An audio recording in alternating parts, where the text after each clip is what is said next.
লাঠিচার্জ করছে এমনটি সরাসরি দেখার চেষ্টা করছি।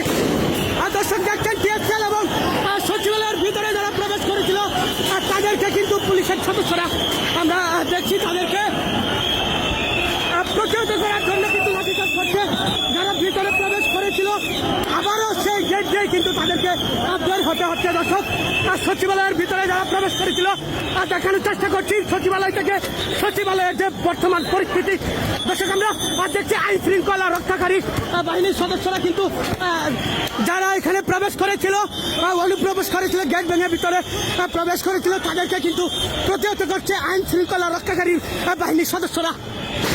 দর্শক দেখছেন যে টিএসএল নিক্ষেপ করা হচ্ছে এবং যাদেরকে ভিতরে পাচ্ছে তাদেরকেই কিন্তু প্রতিহত করার চেষ্টা করছে আইন শৃঙ্খলা রক্ষাকারী বাহিনীর সদস্যরা।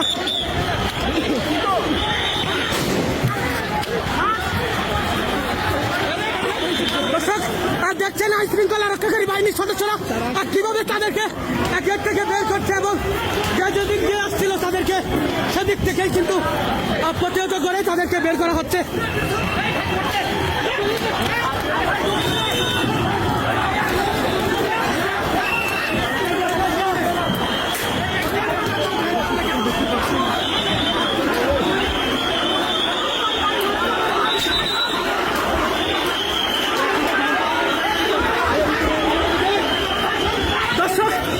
সচিবালয়ের ভিতরে আমরা যারা প্রবেশ করেছিল তাদেরকে প্রশাসনের সদস্যরা আমরা দেখছি যে আইন শৃঙ্খলা রক্ষাকারী বাহিনীর সদস্যরা তাদেরকে প্রতিহত করছে।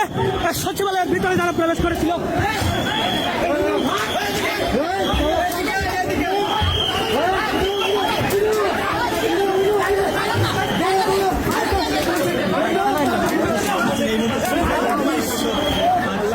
দর্শক যেমনটি দেখছিলেন যে লাঠিচার্জের যে অবস্থা আর সচিবালয়ের ভিতরে গেট ভেঙে যারা প্রবেশ করেছিল তাদেরকে লাঠিচার্জ করে এবং আমরা দেখছি আইন শৃঙ্খলা রক্ষাকারী বাহিনীর সদস্যরা তাদেরকে প্রতিহত করছে।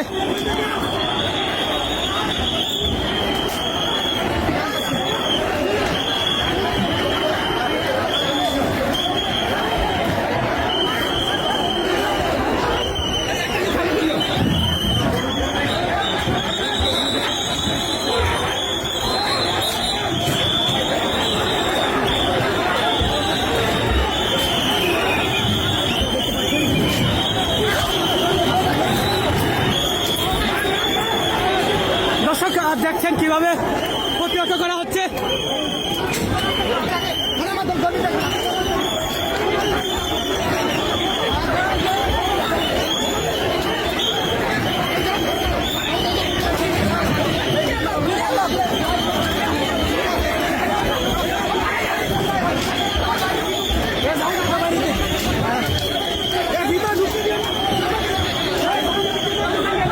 দর্শক আমরা দেখলাম যে আমরা যেমনটি দেখলাম মাত্র কিন্তু যারা এখানে প্রবেশ করেছিল তাদেরকে পুলিশ কিন্তু আইন শৃঙ্খলা রক্ষাকারী বাহিনীর সদস্যরা তাদেরকে প্রতিহত করছে এমনটি দেখার চেষ্টা করছি। দর্শক আমরা দেখছি যেমনটি পুলিশ এবং সেনাবাহিনীর সদস্যরা কিন্তু আইন শৃঙ্খলা রক্ষাকারী বাহিনীর সদস্যরা যারা ভিতরে প্রবেশ করেছিল তাদেরকে লাঠি চার্জ করে কিন্তু বের করে দেওয়া হয়েছে এমনটি দেখানোর চেষ্টা করছি।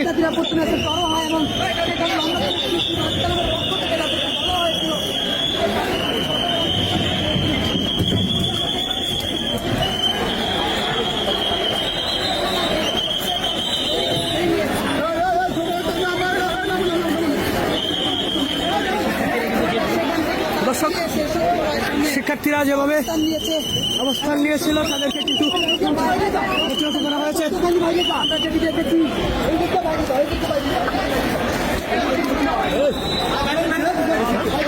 দর্শক দেখছেন শিক্ষার্থীরা কিন্তু অনেকে অসুস্থ হয়ে পড়ে গিয়েছেন। আমরা দেখছি সচিবালয়ের ভিতরে যারা এসেছিল তাদেরকে পুলিশ প্রতিহত করেছে এবং সেনাবাহিনীর সদস্যরা তাদেরকে প্রতিহত করেছে এমনটি দেখার চেষ্টা করছি সচিবালয় থেকে।